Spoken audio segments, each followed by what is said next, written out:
Adobong paa ng manok with leeg na paborito ko simula pagkabata. Tara, magluluto tayo! Hey guys, mga kamasbati! Samahan nyo nga po pala akong magluto nitong paa ng manok. Bumili na rin pala si Papa ng leeg kaya naman ating ihahalo. So una ay aalisin muna natin yung kuko. Syempre, hindi nyo naman siguro bet ang may kuko pa, diba? Abay, syempre ako din, no? Hiniwa-hiwa ko na rin pala sa tatlo dahil ganito naman talaga kami magluto at para mas nakakatakam, ganon. So pagtapos kong mahiwa-hiwa ang leeg ay hinugasan ko na rin agad. Talagang hinugasan ko to ng husto dahil baka marami nang nakipag-shake hands dito ay shake foot pala dahil pa ato. Pagkatapos ay naghiwa-hiwa na rin ako ng sibuyas at bawang. This time maliliit lang ang hiwa natin kasi mas bagay sa ganitong luto. At syempre hindi mawawala ang sili, no? Mas nakakapagpagana kasi talaga pag medyo maanghang sa ganitong luto. And yes, tapos na tayo sa paghihiwa-hiwa at kompleto na ang lahat. Kaya naman magsasalang na ako ng kawali para makapagisa na rin ang bawang at sibuyas. Grabe at nakakasilaw din talagang apoy, no? Iba din talaga kapag kahoy ang panggatong, talagang mapapaatras ka dahil sa tindi ng init nito. So una ko ang inilagay ay ang leeg para mas magmantika siya kasi kunting mantika lang nga yung nilagay ko kanina. And next, nilagay ko na rin ang paa ng manok. Mabilis lang naman tong maluto, lalo na kung grabe ang apoy. Nilagyan ko na rin nga ng tubig para tuloy-tuloy na sa pagpapakulo. At makalipas ang ilang minuto, ganyan na yung itsura niya, kaya naman nilagyan ko na ng toyo,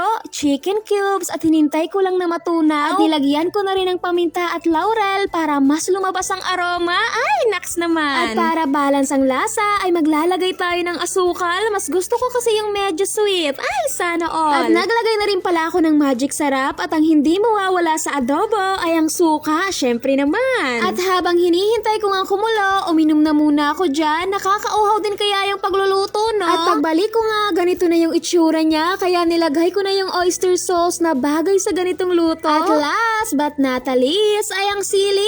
Opo, ito yung pang final na bubuo sa adobong paa ng manok with leeg. At makalipas ang ilang minuto, taran, luto na ang paborito ko simula pagkabata. At sigurado ako na ilan sa inyo ay paborito din ito. O kung hindi naman, at least siguro kumakain kayo nito. Oo o hindi. Kaya naman say yes or no na lang sa comment section. Halaway pa ganon. Oo naman, para kahit papano, alam ko kung sino yung mabibigyan ko ng paa ng manok soon. Ay, nakakaloka talaga mag-voice over, no? So, naalala ko nga nung bata pa ako na pag may birthdayhan sa kapitbahay, sureness na meron ito. Hindi naman talaga paborito ng karamihang bata, pero paboritong pulutan ng matatanda. Yes, hanggang ngayon, nangyayari yan. Kaya naman, pag inimbitahan ako, humihingi talaga ako nito, pang pulutan nila, pang ulam ko, ganon. So, shoutout nga pala kay Jocelyn Tetrangia, kay Lo Juriano, kay Riza Briol, kay Alex Cantoria, kay Lemian Den Vlog, kay Maricel Amican Lorejas, kay Salvi Murada, kay Celestine Talia Azilag Oyada, kay Noren Olete Laurio, kay Noel El de la Cruz, kay Yeldanao Monenyo, kay Kayla Malones, kay Lensky Rabadon, kay Risa Vlog from Asid Masbati, kay Rovilyn Titong, kay Jarek Bandol, kay Jacob Ismael, and last, kay Tonton Lebsor Tusi. Yun lang po. Thanks and God bless. Bye!